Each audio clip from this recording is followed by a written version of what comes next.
Hey, it's MK, and I am here with another Use the Stuff layout for you guys today. I am also combining this with our Mixed Media Mayhem layout that we are going to be recreating today. So this was Kathy's choice, was this gorgeous layout by Missy Whidden. And I have a couple options for the doilies that she used. I've got this spider web, the die cut, and some doilies, but I don't know which one I'm going to do just yet. So I did pull out 3. I think this spider web is going to be a little bit too big, but we will see because I am doing a pocket page. I also have these really cute little dies from Tim Holtz that have the gate and everything, but it's going to be fun. And then this Wicked title from Stampin' Up! And these alphas that I'm not sure if I'm going to use Eek or Creepy. There's another Eek, Yikes. Because I'm documenting some graveyard photos. I also have this really uber old sticker sheet from Creative Memories. I'm not sure if I can cover up those pumpkins or not, but they would be super cute to use. Some more cut files that I have are some of these bats. And then my pumpkins. I'm not really sure if I'm going to bring pumpkins in because it is a graveyard, and then or a cemetery, whichever one you want to say. I also have some bats that are a mixture of 2 different bats, some sequins that I think they get pushed off to the side and I totally forget. Some Simple Stories, vintage October 31st papers, and then of course Close to My Heart cardstock, some scraps from Stampin' Up. Some scraps from Close to My Heart. Oh man, I loved that collection. Some more scraps from Stampin' Up. That was nope, that one is also Close to My Heart. That was actually from a mix-in. And look, die cuts with a view, you guys. How hard is it to use these types of paper? So I'm going to try to use them. So here's my pocket page. I have a 6x12 on both sides to play with. And then of course, my 3x4s or my 6x4s are all taken up. Now, this is going a little bit fast because this video or this recording was like 30 minutes long, even when I sped it up. So I wanted to speed this process up because my intro showing you guys all the product that I picked out was 7 minutes long. Oh my goodness. I could not believe that. So for my dice roll, I have metal pieces and then some my scrap box. So I must have rolled a 4. And I think my metal pieces is a 1. I'm not really sure. I'll wait till I move my color bins is what they're called. But in my color bins, I've got some flare and ribbon and brads. The metal pieces that I picked out were kind of cool. So I've just got some really cool things to choose from. I've got scraps, which I already picked out, and then some stamps. So I went ahead and I pulled out all of the stamps that I own. Most of them are Close to My Heart. So I'm just sharing with you guys what I have. I have destashed some of my stamps, so they're not full sets, except for my Halloween ones. But here's where you can see where I've only kept a few Halloween stamps, but I got rid of all the rest. So that's what my stamps look like right now. Because I don't know what to do with them. I don't know. Those are the images I want to keep. I just don't know how to document them to where I know what I already have. And then, of course, I have one lonely Stampin' Up! Stamp. I'm going to be using some Dina Wakley white spray as well as some Color Splash by Shimmers. Also from Shimmers, I've got Kohl and Sheer Bliss and Spotlight White. And then I have some Pumpkin Pie spray as well. I love that, and the spray is awesome. So I went ahead and I cut up the Simple Stories vintage October 31st in half because I need to do one half of a 6x12 and another half of a 6x12. So only one of these 6x12s are going to represent my Mixed Media Mayhem, where the other one is going to be more like a companion page because it's actually going to be on the totally opposite side. And they will get glued together so that way they don't shift in my pocket. So the first thing I'm going to do is try to replicate all of the strips of ripped ribbon. Now I have to kind of work strategically because of the fact that my area is a lot smaller. So I don't have a 4-inch area to where I can have 4 inches of white on one side and 4 inches of white on the other side, or even a bigger area to where I only have 3 inches on either side. I have to work in a micromanaged area, right? So I'm just taking all my scraps and I'm going to make it work. I really am. I decided I don't want my ripped strips to go all the way to the top and all the way down to the bottom. So I went ahead and trimmed those off or ripped them off easily. I love projects like this because I don't have to constantly keep pulling out my trimmer and clearing my desk to make room for my trimmer. Now, the reason why I clear my desk to make room for my trimmer is because of the fact that the feet on my trimmer get dirty and I feel like they leave little circlets, little ringlets, like coffee ringlets on my projects. And I've noticed it a couple times, but not every time. I just don't like that. And I'm not aware enough to actually clean the bottom of my who knew that I had to clean the bottom of my trimmer in order to avoid that? But yeah, I don't. So I've just decided to clear my desk. So every time I pull it out, I have to clear away the desk. So I love projects like this, so I don't have to. All right, so all three of the items, the die, the cut file, the doily, they were all too big. All too big. So luckily, I had this amazing stamp right here from Stampin' Up! So I am going to go ahead and stamp because I could not find my black ink. I don't ask you guys.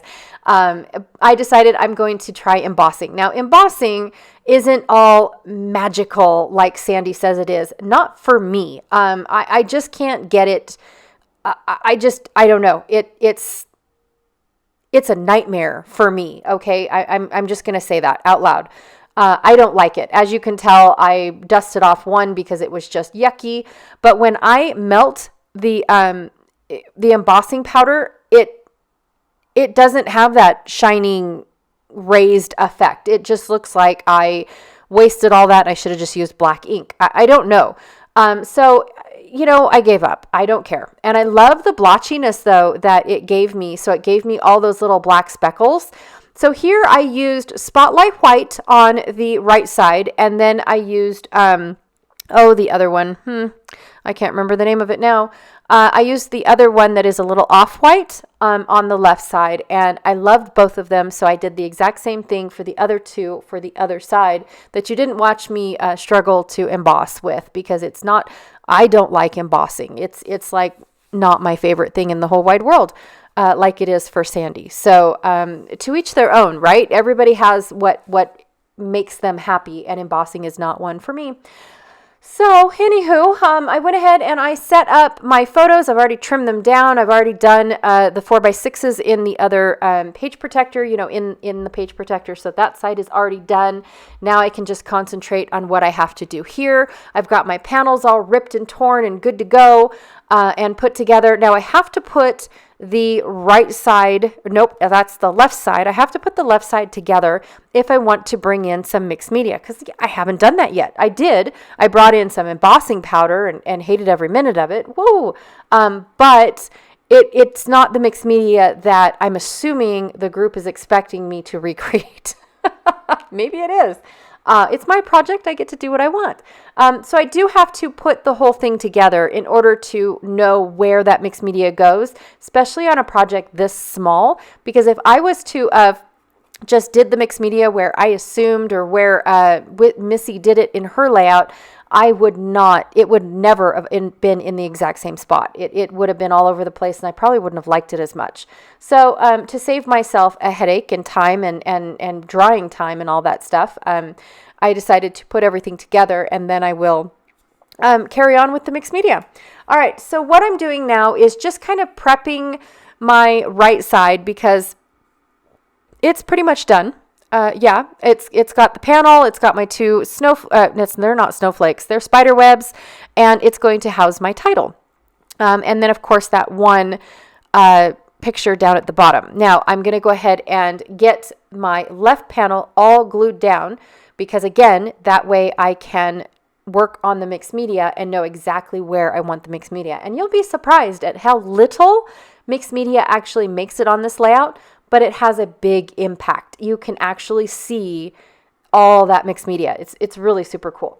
So another thing too is, if it wasn't for the dice game for my Use the Stuff challenge for this month, I definitely would not have had the background that I ended up with either. I would have just used this Dina Wakley white. I'm going to go ahead and paint it around my snowflake and a little up and down The right side, I do the same thing to the left side, except that I have to work with it upside down. So that way I know, exactly where I want it, and I can lift it up using my left hand to get it kind of tucked underneath the photos and whatnot. So it's just a quick and easy way to add mixed media, but you're not wasting a bunch of mixed media by putting it behind all the product. It's just one of the things that I enjoy doing. Am I stretching my stuff instead of using my stuff? Yes. But one of the things that I hear a lot of people complain about is, why did you do all that mixed media work just to cover it up? Exactly. I don't do that. I like to just do what's necessary to be seen. And look at the little bit of mixed media that I've done. That's it. I'm also going to take some shimmers in coal and splatter that all over. So that way I've got some good black splatters going on up and down and then across the bottom of my, or actually it's the top of my page, but I flipped it upside down, and get some cool black going on there. I'm going to bring it back in so I know where to stamp my cute little spiders. Now, this is something I would not have done if it wasn't for the dice game that I am playing along with myself. I don't know if you guys are joining me or not. Also, too, I wanted to incorporate the swirls of this particular gorgeous spider web. However, I didn't like all the Halloween sayings. Now, my kids are a little bit too old, and I just really don't want to hang on to this until I have grandkids 20 years down the road. So I decided to cut up my stamp and take out all the words that I didn't really think were necessary. I kept in the words like memories and creepy and yikes and all the, I think boo is in there too. I kept all those words in, but I didn't need it to tell me that it was Halloween. I didn't need it to tell me party or treats or anything like that. I just cut out all those words.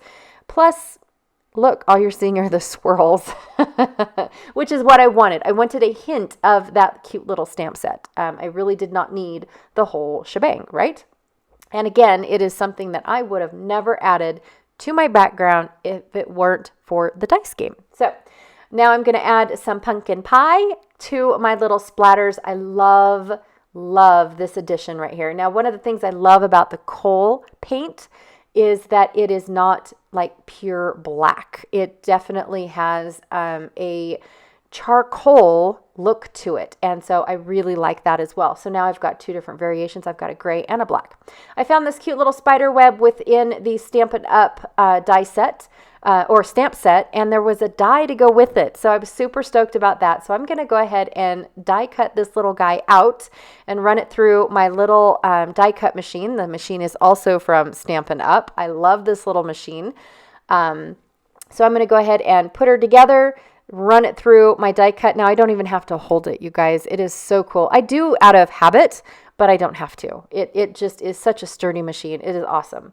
And then I went ahead and die cut the title, the Wicked portion of the title as well. So I'm going to go ahead and put my little machine away and get back to working on this layout. Now, when I have a die that is stuck in my my thin metal dies, I go ahead and just tap it on my desk, and normally one side or the other or top or bottom falls out, and I'm able to grab it with my fingernail or the tips of my fingers and pull it out the rest of the way instead of needing a pokey tool. So just thought I'd tell you guys about that hint too. All right, so I'm going to go ahead and glue my left panel on, and I'm going to glue my right panel on, so that way I can move on with these with this project. I loved this project. I just had no clue it took me this long to do it. It definitely did not feel like it, but it was a lot of prep work. I had to die cut all of those Tim Holtz dies. I had to, painstakingly emboss those spider webs because I could not find my black ink. I wish I would have just found my black ink because they're not even raised. There's no embossed anything on this. And I don't know, does embossing powder go bad? Is that why mine's not so magical? I don't know. It's not my thing. It's just not. I'm going to stop talking about it now. So, and of course, I just had to do all that prep work before I could actually begin. Plus, then I had to turn around and wait for my mixed media to dry as well, which I love that effect, you guys. I love the way that it looked and almost made me want to do the the mixed media on the right side, but really, where would you have seen it? There's a lot going on the right side, and I made the panel large enough to where that's why I made it that large, because I did not want, well, for one, I didn't want to rip off any of my really cool black swirls I got going on with my die cuts with a view orange paper. But for two, I really did not want to do the mixed media portion, because I didn't want both of my background papers to be warpy, because they're going to glue on top of each other. They're going back to back, you know. So anyways, I love these little ghosties from Tim Holtz's little blah, blah, blah die set that he had. I couldn't get the fence to work. I felt like it was too small and got lost. I've got too much going on, so the fences aren't going to make it.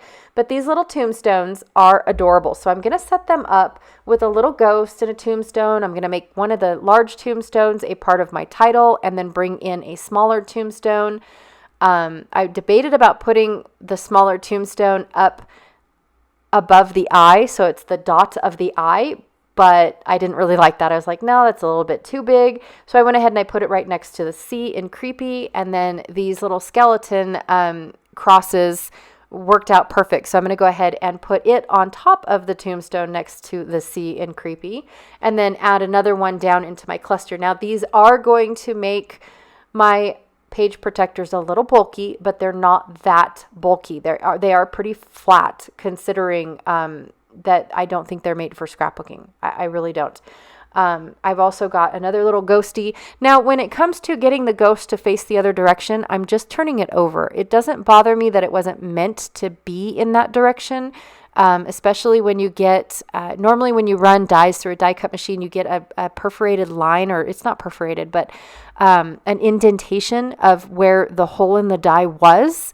That doesn't bother me if it's on the wrong side. It really doesn't. So I flip and flop my dies all the time when they are on solid cardstock. So if I want it going one direction, I am going to be using all of these bats. Now, these bats are from two different collections from Some Assemblage Required, and I just mixed them up when I used up all the spiders. Like spiders on one layout, bats on another. So yeah, that way they were all in the same spot, and I didn't have to have two packages.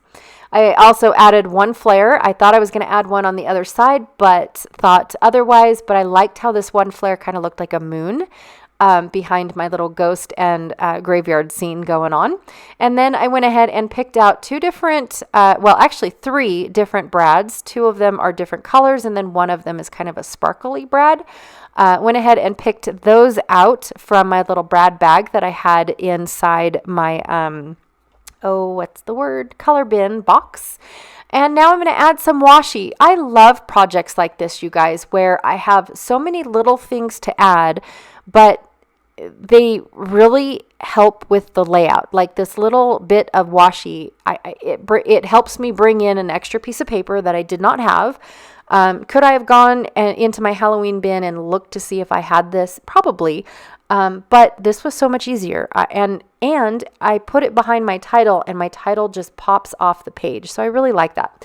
I did also fast forward through you watching me glue everything down, but I did want to show you guys how the title came out, because 1 minute it had this white stripe on top, and the next minute it was all put together. So I thought I would leave this part in, because I'm using a lacy ribbon of some, it's not really lacy. It's a really cool ribbon. It's like a mesh ribbon. I do have to use liquid glue, and because it is going through fabric-ish, I do have to hold it down for quite a bit. So I was probably holding it down for about 2 minutes, which doesn't seem like a lot, but when you're watching yourself in the video just not move, it's almost like you want to tap the screen and go, hello, are you okay? Because it seems like a very long time when you're watching it. But when you're doing it, it's not really. So, and I use glue dots to glue all my acrylic pieces down. And then for the orange brads, I did poke them all the way through, because like I said, they're going to be glued back to back. And so the brads will be covered. So here is my layout. There's my little shiny brads mixed in with my two different two-toned color brads. I just absolutely love how my Missy Whidden scrap lift turned out, but I also love the title page, or the companion page with the title on it. I like how that turned out as well. I got to use some brads. I got to use some metal pieces that I didn't even know I had because they weren't with my Halloween stuff. They are now. The rest of them are now.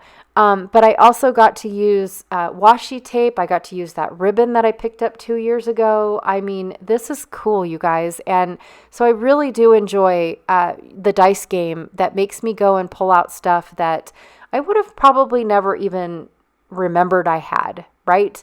Those are the types of things that after years and years and years of storage, I'd go through it and be like, yeah, time to get rid of it because I haven't used it yet, so I'm not going to use it now. And but this is making me use it, and not making me, but suggesting me to use it, and I just really, really do like it.